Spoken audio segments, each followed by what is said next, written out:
우리는 모두 주님을 믿는 그리스도인들입니다. 여기에서 한 가지 질문이 제기됩니다. 주님을 믿는다는 것은 구체적으로 무엇을 의미합니까? 주일날 이처럼 예배당을 찾아와서 예배드리고 각종 봉사를 하고 성경 공부 시간에 빠짐없이 참석하는 것이 주님을 믿는 증거입니까? 이런 것은 다른 종교인도 하지 않습니까? 불교인도 절을 찾아가서 부처님께 불경을 드리고 온갖 봉사를 다하고 불병 공부에 열심을 냅니다. 우리와 똑같습니다. 똑같은 종교 행위를 하는데 불교 신자가 우리와 똑같은 종교 행위를 한다고 해서 그들을 가리켜서 그리스도인이라고 부르지 않지 않습니까? 우리가 불교 신자와 똑같은 종교 행위를 한다고 해서 불교 신자가 우리를 가리켜서 불교 신자라고 부르지도 않지 않습니까? 참된 믿음의 분기점은 말씀에 있습니다. 크리스천과 불교 신자를 구별하는 분기점도 말씀에 있습니다. 불교 신자는 부처님의 가르침, 부처님의 말씀을 쫓아 사는 사람들입니다. 부처님의 가르침을 따라 봉사하는 사람들입니다. 부처님의 가르침을 공부하는 사람들입니다. 만약에 불교 신자를 자처하면서도 부처님의 가르침, 부처님의 말씀에는 아무런 관심이 없이 자기가 절박한 상황이 생겼을 자기에게 절박한 상황이 생겼을 때에만 불상을 찾아가서 지성으로 두 손을 비비고 기도하는 사람이 있다면 그 사람은 불교 신자자가 아니라 미신을 믿는 미신가에 지나지 않을 것입니다. 똑같은 논리로 크리스천은 기독교 신자는 주님의 말씀, 주님의 가르침을 쫓아 사는 사람들입니다. 봉사를 하는데 내 기분으로 하는 것이 아닙니다. 나의 오지압으로 하는 것이 아닙니다. 주님의 가르침을 따라서 내가 희생하고 헌신하는 봉사를 하는 것입니다. 그리고 내가 그리스도인으로 이 땅에서 살아가기 위해서 성경 공부를 하는 사람입니다. 주님의 말씀을 쫓아 사는 데에는 아무런 관심도 없이 그저 주일이면 예배당에 찾아와서 습관적으로 예배드리고 봉사하고 자기 기분 내키는 대로 봉사, 행위에 종사하고 성경 공부하고 말씀과는 등지고 살살 살면서 종교, 행위에만 열심히다가 급박한 일을 당했을 예배당에 나와서 무릎을 꿇고 눈물을 흘리면서 주님께 기도하는 사람이 있다면 그 사람 역시도 미신을 쫓는 미신가에 지나지 않을 것입니다. 또 한 가지 질문을 제기하겠습니다. 내가 평생 예수를 믿었는데, 내가 평생 교회를 다녔는데 왜 내 삶이 변화되지 않습니까? 왜 내가 새로워지지 않습니까? 내가 예배드리고 봉사하고 성경 공부에 참석하는 종교 행위만 할 뿐 예수님의 말씀대로 살지 않기 때문입니다. 오늘날 대한민국에서 아니 해외에 있는 한인 교회를 다 포함해서 왜 싸우지 않는 교회가 더웁니까? 지금은 싸우지 않더라도 대부분의 교회가 과거에 다 싸웠던 경력들을 가지고 있습니다. 왜 그렇습니까? 그 교회를 이룬 교인들이 예배당에서 종교 행위만 할 뿐 주님의 말씀대로 살지 않기 때문입니다. 주님의 말씀대로 살면 어떻게 한 교회, 교인이 원수처럼 싸우고 교회가 쪼개질 수 있겠습니까? 대한민국 곳곳이 십자가 천지입니다. 가는 곳마다 크리스천이 없는 곳이 없습니다. 그런데 우리 사회는 왜 점점 더 부패해 갑니까? 이 땅의 크리스천들이 종교 행위에만 열심일 뿐 주님의 말씀대로 살지 않기 때문입니다. 그래서 명색이 크리스천이라 하는 사람들도 세상 사람들과 같이, 아니 세상 사람들보다 더 부패해 있습니다.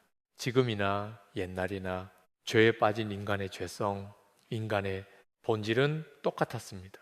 그래서 주전 8세기 이사야 선지자는 인간의 본성을 이렇게 질타했습니다. 이사야 1장 2절 말씀입니다. 하늘이여 들으라, 땅이여 귀를 기울이라.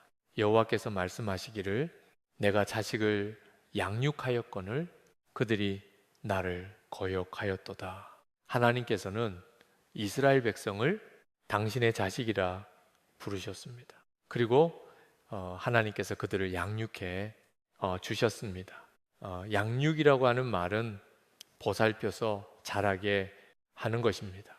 여러분, 한 여인이 아이를 낳아서 그 아이가 자기 발로 걸어 다니고 자기 머리로 판단하고 자기 손으로 먹을 것을 구할 수 있기까지, 그 아이를 양육하려면 얼마나 많은 헌신이 필요합니까?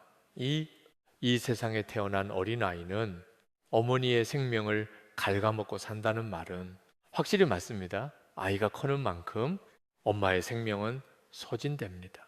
이렇게 양육하는 거예요. 하나님께서 이스라엘 백성을 그렇게 양육하셨다고만 해도 감동적인데, 히브리어 원문을 보면 우리 성경은 양육이라고 한 단어만 나오지만 히브리어 원문에는 한 단어가 아니라 하나님께서 이스라엘 백성을 자기의 자식으로 가달 그리고 어름하셨다고 두 단어가 나옵니다. 다이라고 하는 동사는 인간의 외적 성장을 도모해 주는 동사입니다. 여러분, 어린아이가 낳았어요. 그 어린아이가 태어나서 너무너무 인형처럼 예뻐서 너는 크지 말고대로 평생 요 모양으로 살자. 그 어머니 아니죠.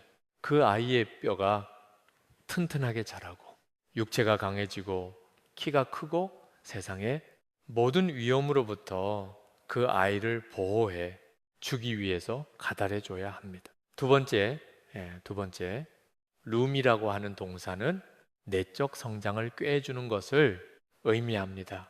만약에 누구든지 자식을 낳아서 육체만 건강하게 자라도록 한다. 이거는 자기 자식을 언젠가는 썩어 문드러질 고깃덩어리로 만드는 겁니다. 외적으로만 성장하면 안 됩니다. 사람은 내적으로 성장해야 합니다.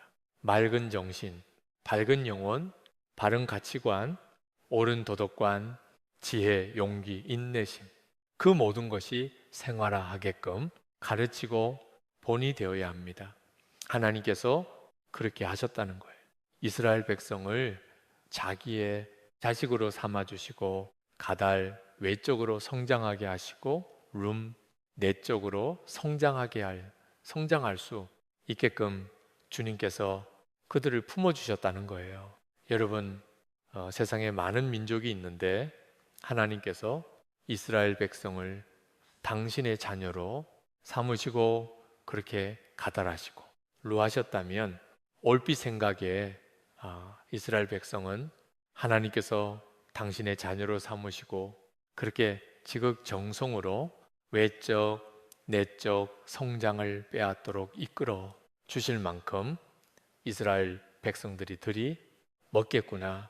천만의 말씀입니다. 신명기 7장 7절입니다. 여호와께서 너희를 기뻐하시고 너희를 택하심은 너희가 다른 민족보다 수가 많기 때문이 아니니라. 너희는 오히려 모든 민족 중에 가장 적으니라. 여러분, 이스라엘 민족은이 세상 모든 민족 중에 가장 강하고 수요가 가장 많을 수는 매혹적인 민족이 아니었습니다. 이 세상 모든 민족 중에서 가장 수가 작고 보잘것없는 미약한 민족이었습니다. 하나님의 자녀가 그들 스스로 될 만한 자격이 전혀 없었습니다. 그럼에도 불구하고 하나님께서 오직 당신의 사랑으로 그들을 자녀로 품어주시고 가달해 주시고 룸해 주셨습니다. 또 하나님께서는 에스겔서를 통해서 이렇게도 말씀하셨습니다. 에스겔서 16장 4절에서 7절 상반절입니다. 내가 난 것을 말하건대 내가 날 때에 내 배꼽을 자르지 아니하였고 너를 물로 씻어 정결하게 하지 아니하였고 내게 소금을 뿌리지 아니하였고 너를 강보로 싸지도 아니하였나니 아무도 너를 보아 이 중에 한 가지라도 내게 하여를 불쌍히 여긴 자가 없었으므로 내가 나던 날에 내 몸이 천하게 여겨져 내가들에 버려졌느니라. 아멘. 내가 내 곁으로 지나갈 때에 내가 피투성이가 되어 발짓하는 것을 보고 내게 이르기를 너는 피투성이라도 살아있으라. 다시 이러기를 너는 피투성이라도 살아있으라 하고 내가 너를 들에 풀같이 많게 하였느니라. 하나님께서는 이스라엘 백성을 죄에 빠져서 죄 가운데 허저거리는 그 이스라엘 백성을 태어나자 말자 버려진 피투성이 신생아에 비웃하셨습니다. 여러분, 길을 가다가 누구가 버린 피투성이 신생아가 있으면 대부분 그냥 지나가든가 아니면 요즘처럼 복지가 잘 되어 있을 때는 복지기관에 전화하고 복지사가 오는 걸 보고 자기는 갈 겁니다. 그 피투성이를 모든 사람이 태줄도 끊어주지 않고 소금도 뿌려주지 않고 그냥 피투성이를 버렸는데 하나님께서는 그 피투성이를 품으셔서 가달해 주시고 룸해 주셔서들의 풀처럼 많게 해주셨다. 여러분, 땅과 버섯 사시는 분들은 덜의 풀처럼 많게 해 주셨다. 그 표현을 아실 거예요. 풀 무섭게 번식합니다. 그 오죽하면 비 오는 날 오늘 풀을 깎았는데 풀을 깎으면서 돌아보면 뒤에 또 난다 그러잖아요. 풀은 이렇게 번식합니다. 하나님께서 그 피두성이를 이렇게 번식할 수 있도록 가달하시고 룸해 주셨습니다. 그렇다면 여러분, 상식적으로 이 세상에서 가장 보잘것없는 민족, 피투성이로 내버린 그 민족을 하나님께서 그처럼 품어주셨다면 그 사람들은 하나님의 말씀에 순종하면서 살아야 되지 않겠습니까? 하나님의 말씀대로 살아야 되지 않겠습니까? 이사야 1장 2절을 다시 보시겠습니다. 하늘이여 들으라, 땅이여 귀를 기울이라.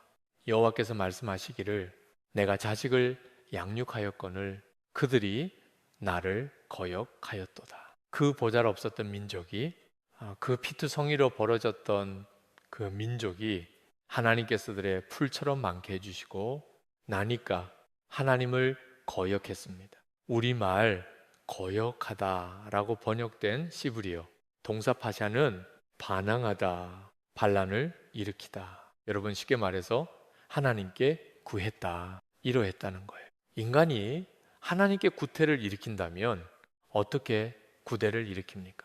탱크를 동원하고 미사일을 동원하고 하늘의 제트기를 동원해서 하나님께 구테타를 일으킵니까? 아닙니다. 하나님에 대한 구대다는 하나님의 말씀을 거역하는 겁니다. 하나님의 말씀을 거역하는 것 자체가 하나님 그 존재에 대한 반란입니다.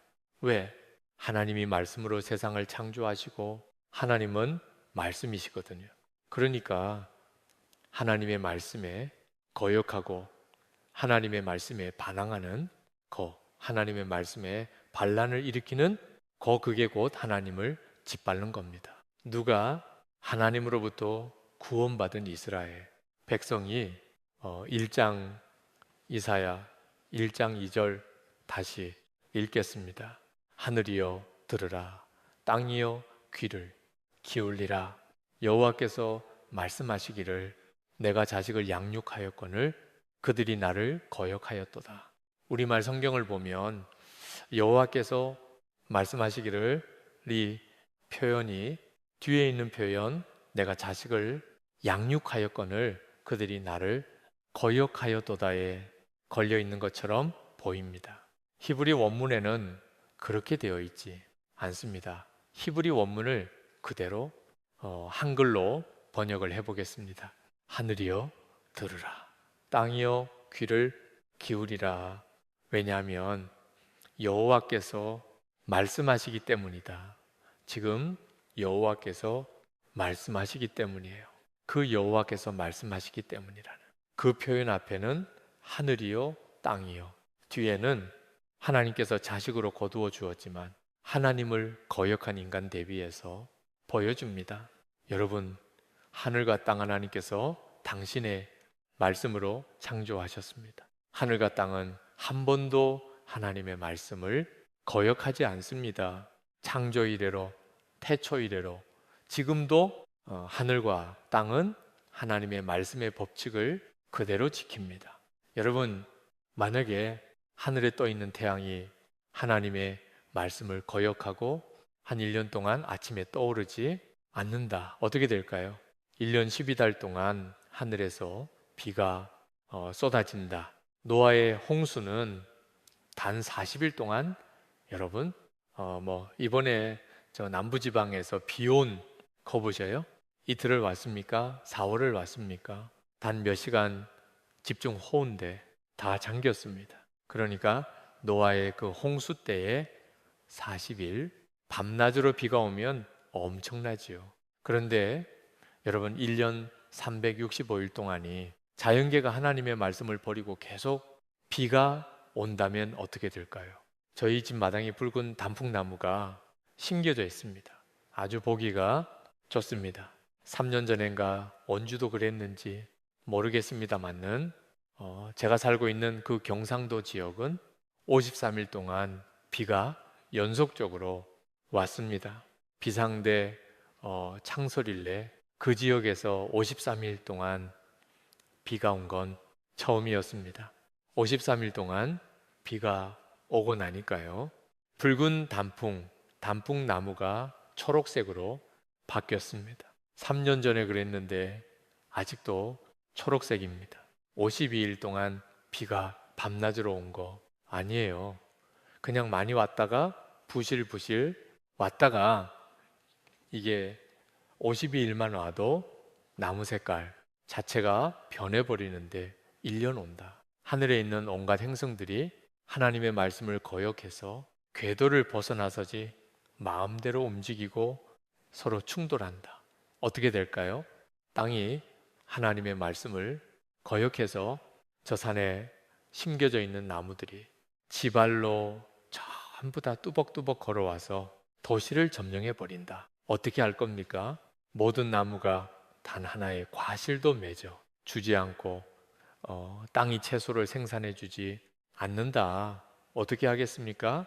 여러분, 우리가 도덕적이든 비도덕적이든 우리가 선량한 사람이든 악한 사람이든 지금 이렇게 살아있는 것은 하늘과 땅이 하나님의 말씀을 그대로 지키고 있기 때문입니다.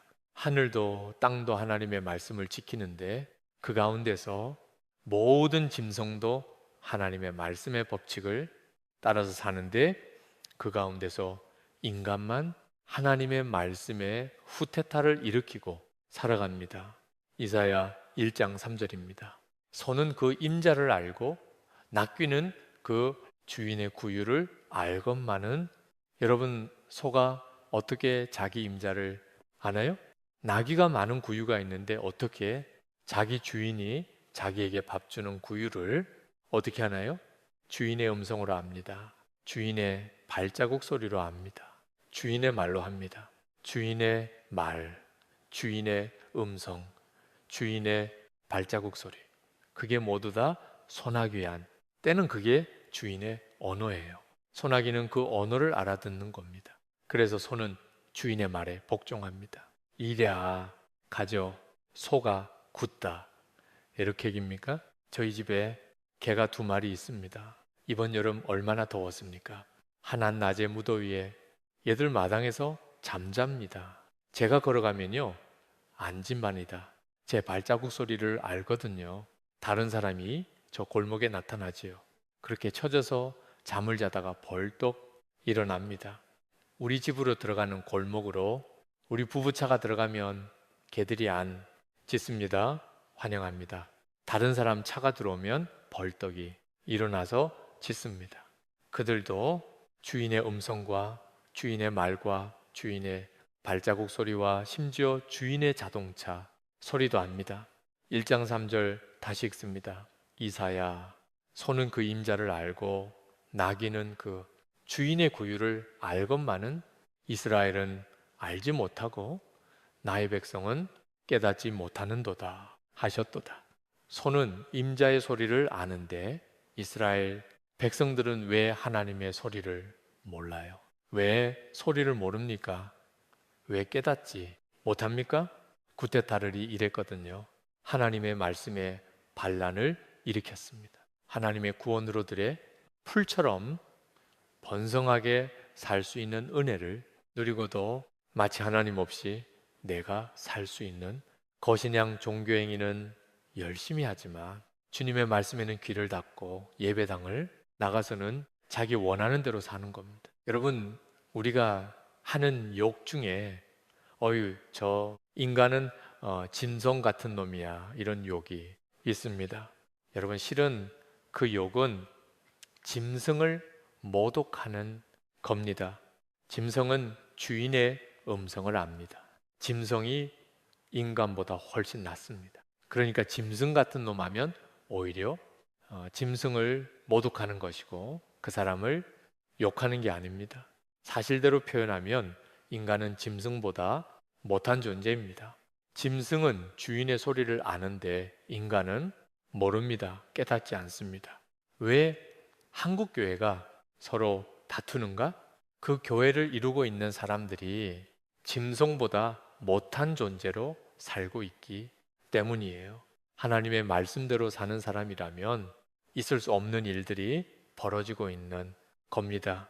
왜 그렇게 예수 믿는다는 사람들은 많은데 이 세상은 점점 더 악해져 가는가?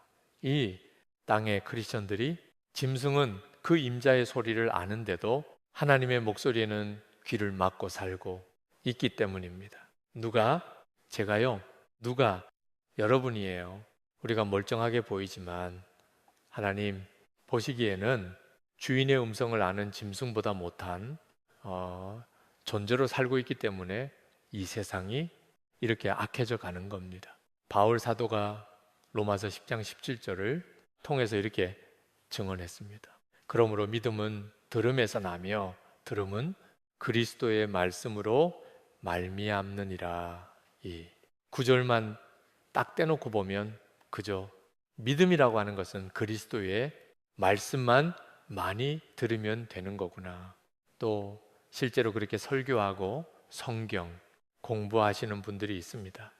그런데 이 앞구절을 보면 전혀 그런 의미가 아니라는 걸 알게 됩니다. 로마서 10장 16절입니다. 그러나 그들이 다 복음을 순종하지 아니하였도다. 인간들이 복음을 쫓아 살지 않았다는 거예요. 이사야가 이르되 주여 우리가 전한 것을 이사야가 하나님의 말씀을 무엇으로 전했죠? 입으로 전했습니다. 말로 전했습니다. 그 말 이스라엘 백성들이 귀로는 다 들었습니다. 귀로 안 들은 사람에게 없습니다. 그런데 그 전한 말을 누가 믿었나이까? 여기에서 믿음은 앞에 나오는 순종과 동의입니다. 이스라엘 백성들이 귀로는 하나님의 말씀을 다 들었는데 몸으로 순종하지 않는 겁니다. 그렇다면 17절 로마서 10장 17절의 의미를 분명하게 알 수 있습니다. 그러므로 믿음은 들음에서 나며 들음은 그리스도의 말씀으로 말미암았느니라. 여기에서 들음이 청력을 의미하는 게 아니라는 걸 알게 됩니다. 초등학교 선생님이 자기가 가르치는 반 아이 중에서 한 아이를 가르쳐서 자기 지인에게 저 아이는 정말 말을 잘 듣습니다 하면 그 아이 귀가 박다는 얘기인가요? 그 아이 청력이 좋다는 말인가요? 아닙니다. 그때 듣는다는 것은 귀로 듣는다는 말이 아니라 저 아이는 내가 하는 말을 몸으로 듣는 아이입니다. 이 얘기예요. 지금 로마서 이 10장 17절이 그러므로 믿음은 들음에서 나며 들음은 그리스도의 말씀으로 말미암느니라. 이거를 16장과 총합해서 이 말씀을 풀이하면 그러므로 믿음은 주님의 말씀을 몸으로 듣는 거다. 귀로 듣고 흘려버리는 것이 아니라 그 말씀을 내 몸으로 실천하는 거다. 여러분, 주위에 가만히 보세요.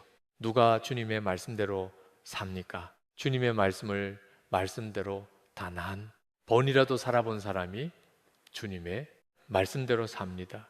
내가 손해를 봐도, 내가 세상 사람으로부터 오해를 받아도, 내가 주님의 말씀으로 몸으로 들으면, 몸으로 한 번이라도 듣고 쫓으면 위로부터 오는 은혜가 얼마나 큰지 경험한 사람이 또 말씀을 몸으로 듣습니다.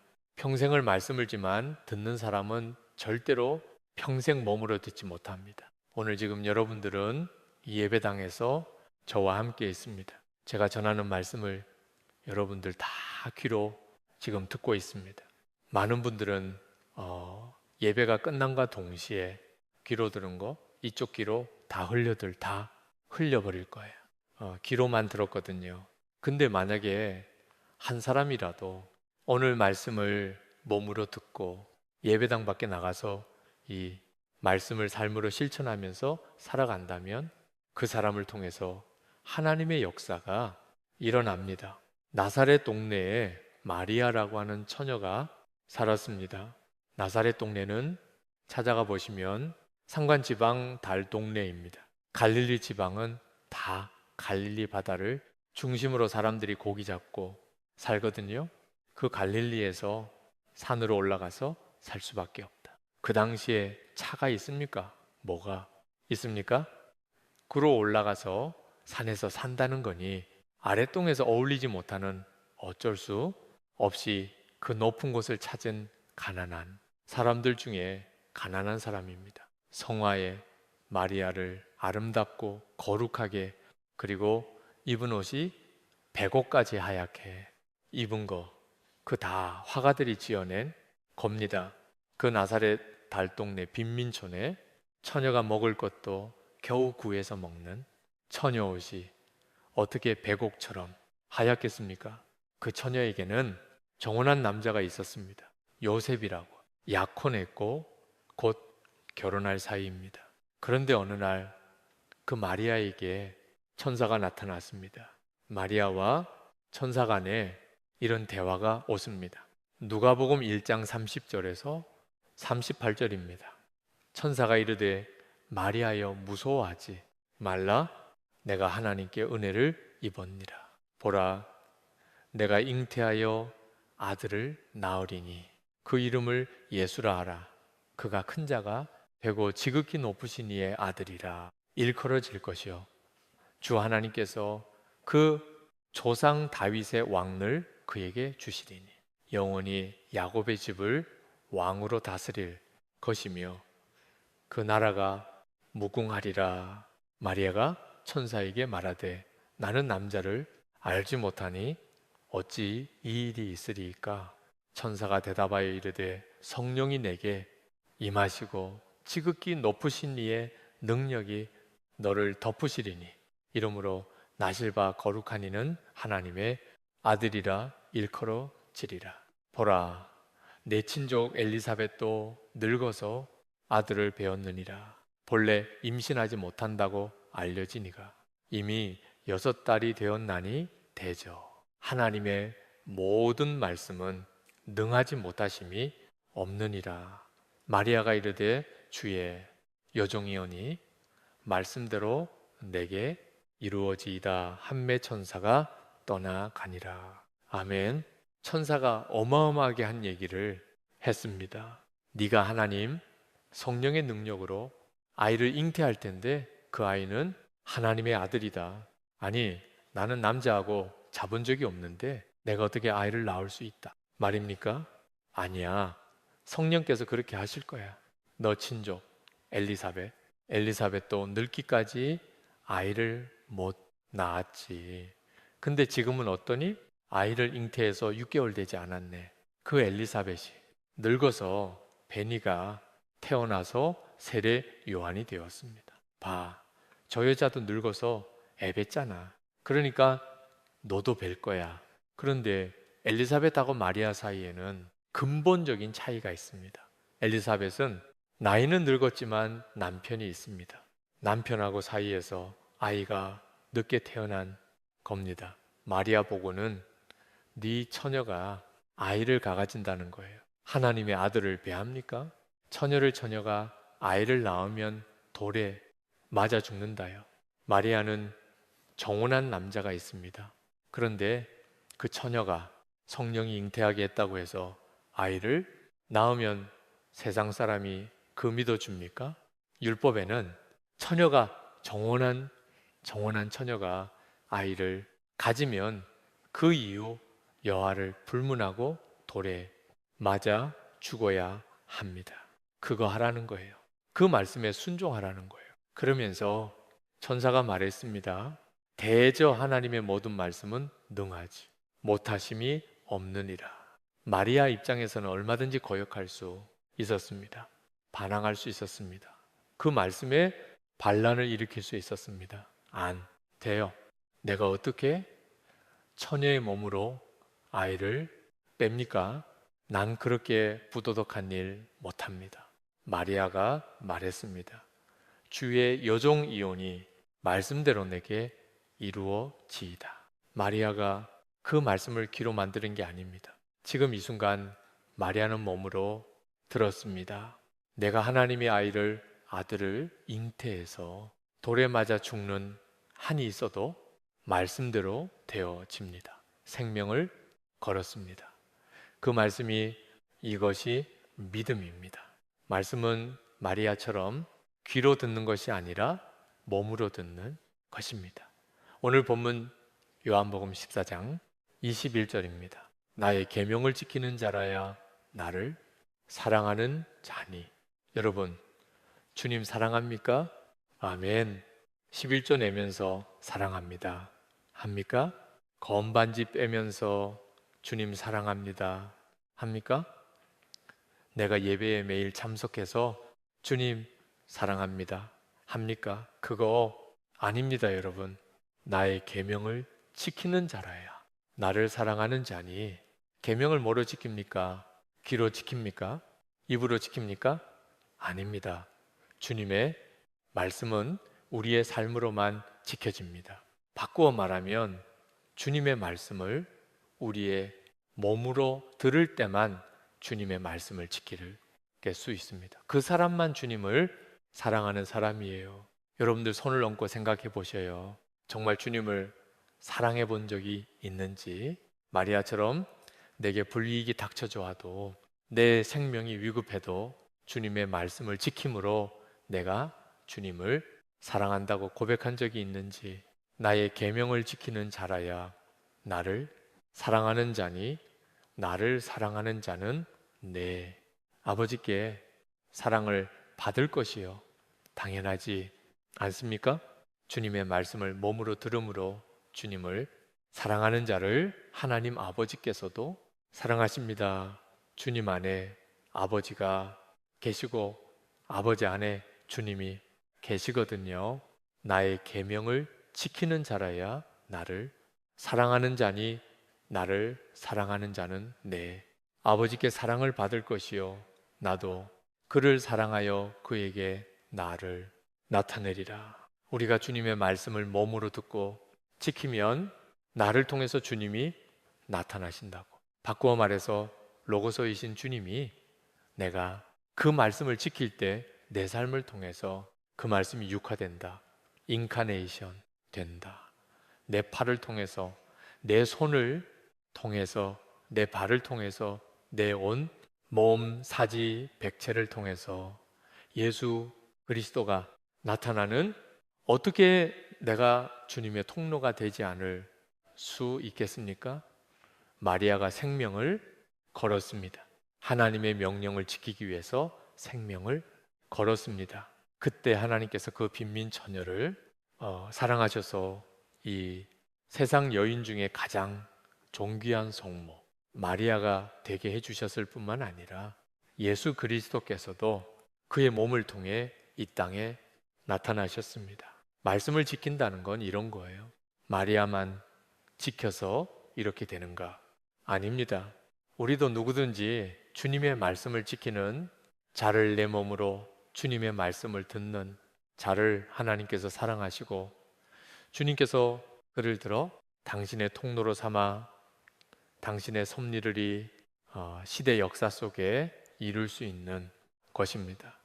이 교회 이성호 장로님은 1988년부터 98년까지 10년 동안 저와 함께 서울에 있는 주님의 교회를 섬겼습니다.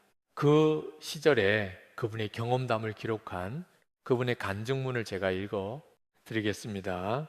그분이 직접 읽는 것이 원칙이지만 그분이 연세가 많으시고 또 억양이 정상도 억양이어서 힘들겠다고 해서 제가 대신 읽어 드리겠습니다. 그분하고 저하고 같이 신앙생활을 했기 때문에 그분의 글 속에 제 이름이 몇 번 거명되는 것을 이해해 주시고 들어 주시기 바랍니다.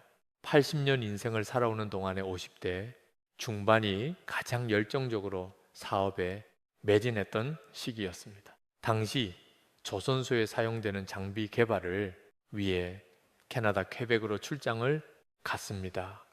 이를 마치고 귀국길에 갑자기 미국 버지니아 리치몬드에 있는 고교 동창생이 보고 싶어 그곳을 잠시 방문했습니다. 동안까지 마중 나온 친구와 이런저런 이야기를 나누며 그의 집에 도착했습니다. 놀랍게도 친구의 온 가족들이 집안 대청소를 하고 있었습니다. 그날 저녁 친구 집에서 약 80여 명의 그 교인이 모여 중요한 회의를 할 예정이기 때문이라고 했습니다. 사연인즉 친구가 다니는 교회가 8년 전월로 목사가 후임 목사를 청빙한 이후부터 분쟁이 일어나 원로 목사편과 후임 목사편으로 나뉘어진 교인들은 주일 예배를 따로 드리면서 서로 상대방에게 예배당을 나가라고 격렬하게 다투고 있었습니다. 그 와중에 고소, 고발이 난무했습니다. 제 친구는 후임 목사님 편이었습니다. 그래서 같은 편 약 80명을 그날 저녁 자기 집으로 초청하여 저녁 식사를 하며 주일인 이튿날 반대편을 확실하게 몰아내기 위한 단합대회를 가질 예정이라고 했습니다.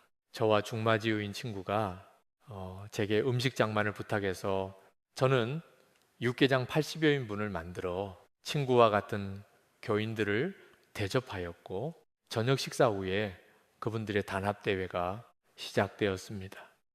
삼눈을박이 이어가던 중 한 집사님이 저를 가리키며 저분은 누구신데 이렇게 많은 양의 육개장을 끓여주셨느냐고 제 친구에게 묻자 제 친구가 서울 주님의 교회 이성호 집사라고 저를 소개해 주었습니다. 그 자리에 계신 분들은 주님의 교회에 대해 이미 잘 알고 있었습니다. 담임 목사가 이재철 목사님 아닌가요? 라는 그분들의 질문에 저는 맞다고 대답했습니다. 당시 주님의 교회는 많은 교회들이 닮고 싶어하는 롤 모델이었습니다. 또 이재철 목사님의 책들은 해외에서도 많은 교인들에게 영적 도움을 주고 있었습니다. 그 자리에 계신 분들 대부분도 이재철 목사님의 책들을 읽었다며 이재철 목사님과 함께 신앙생활하는 저를 부러워했습니다. 그분들 중 한 분이 제게 주님의 교회를 다니시는 집사님이라면 이 상황에서 어떻게 하시겠습니까? 하고 제게 물으셨습니다. 저는 주일마다 이재철 목사님의 설교를 통해 들었던 예수님의 말씀을 생각하면서 이렇게 대답해 드렸습니다. 예수님께서 왼을 치거든 오른뺨도 주고 겉옷을 달라 하면 속옷까지 내어주며 어뜸이 되려면 모두의 종이 되라고 말씀하시지 않았습니까? 여러분이 진정한 그리스도인이라면 자기 입장만 내세우지 말고 지금까지 집착해온 자기 아집과 기득권을 응당 먼저 포기해야 하지 않겠습니까? 그래서 이번 기회를 여러분께서 하나님의 말씀과 사랑을 몸소 실천하는 기회로 삼으셔야 하지 않겠습니까? 만약 그렇게 하신다면 살아계신 하나님께서 한치의 오차도 없이 여러분을 책임져 주시지 않겠습니까? 이렇게 짧게 대답한 저는 먼저 방에 들어가 일찍 잠자리에 들었습니다. 그분들의 단합대회는 자정이 넘도록 끝나지 않았습니다. 주일인 이튿날 주일 예배를 드리기 위해 친구와 함께 친구가 다니는 교회에 갔습니다. 놀랍게도 어제 친구 집에서 상대편을 오늘 내쫓기 위해 단합대회를 했던 후임 목사편 교인들이 밤새 준비한 큰 시루떡을 들고 와서는 원로 목사편 교인들에게 그동안 우리가 미안했다며 여러분이 원하는 대로 오늘부로 우리가 예배당을 나가겠다고 말했습니다. 그러자 어젯밤까지 서로 상대방을 내쫓기 위해 혈안이었던 양편 교인들이 하룻밤 사이에 회개와 사과의 눈물을 흘리며 서로 손을 잡고 비록 헤어지더라도 더욱 신앙생활을 잘하자며 화해하는 것이었습니다.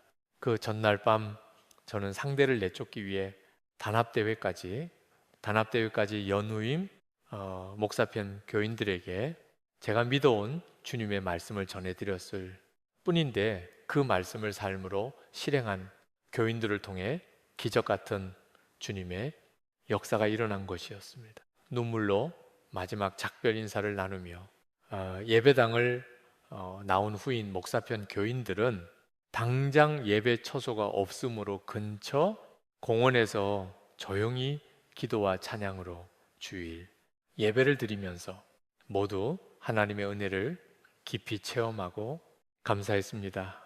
바로 이튿날 버지니아에서 발행하는 지역신문에 신축된 지 이 3년 된 예배당을 저렴하게 매각한다는 광고가 게재되었습니다. 현장을 답사해 보니 지금까지 사해온 예배당보다 훨씬 크고 교회 생활하기에 편리한 시설들이 아주 잘 갖추어져 있는 예배당이었습니다.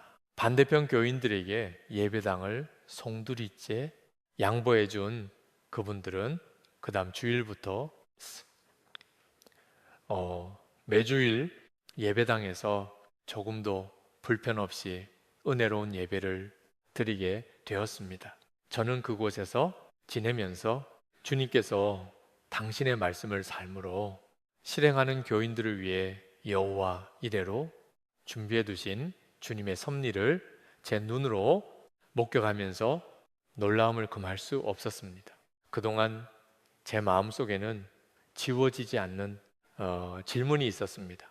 제 자신은 주님을 잘 알고 있지만 주님께서는 저를 모르시는 것 같다는 질문이었습니다. 제가 절박한 심정으로 주님께 울부짖을 때에도 주님께서는 저를 모르시는 것이 아닌가 하는 생각이 들 때가 많았습니다. 그러나 서로 원수처럼 싸우던 교인들이 저를 통해 화해하는 것을 확인하는 순간 주님의 세미한 음성이 저를 사로잡았습니다. 내가 왜 너를 모르겠니? 내가 초등학교 1학년 때 대구의 작은 교회 뒷자리에서 조그마한 두 손을 모으고 처음으로 나를 부르기 전부터 내가 너를 선택하였는데 너는 왜 내가 너를 모른다 하느냐? 그날 저는 주님께 얼마나 죄송했는지 모릅니다. 저처럼 보잘것없는 죄인을 정확하게 아시고 당신의 통로로 친히 사용해 주신 주님의 은혜를 확인한 이후 저는 그때 일이 생각날 때마다 감사의 눈물을 흘리곤입니다. 요한복음 14장 21절입니다.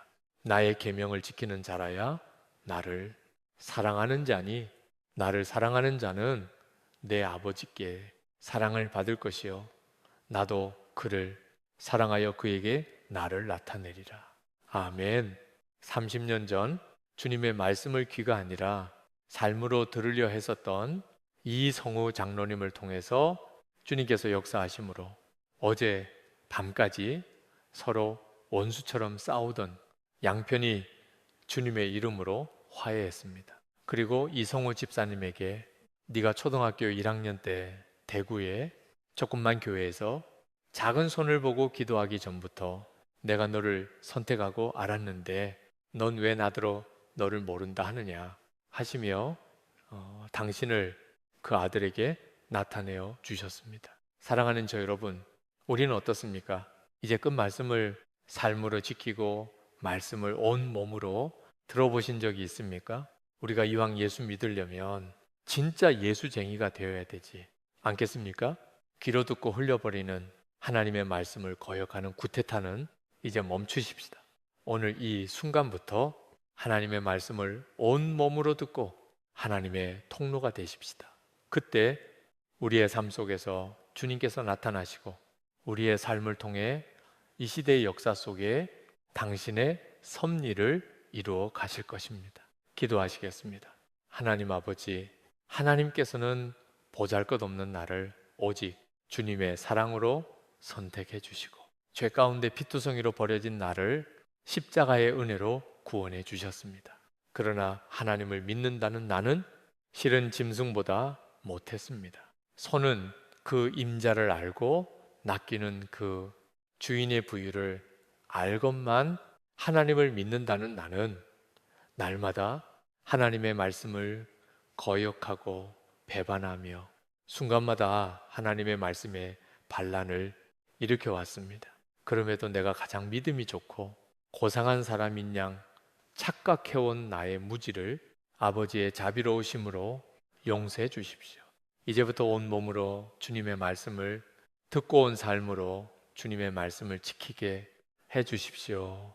그리하여 하나님께서 나를 사랑하심을 나의 온 몸으로 확인하게 해 주시고 나의 삶이 주님을 이 땅에 드높이는 주님의 통로로 승화되게 해 주십시오. 그와 같은 우리의 삶을 통해 이 땅에 화해와 사랑과 회개의 새 역사가 일어나게 해 주십시오. 예수님의 이름으로 기도드립니다. 아멘. 음악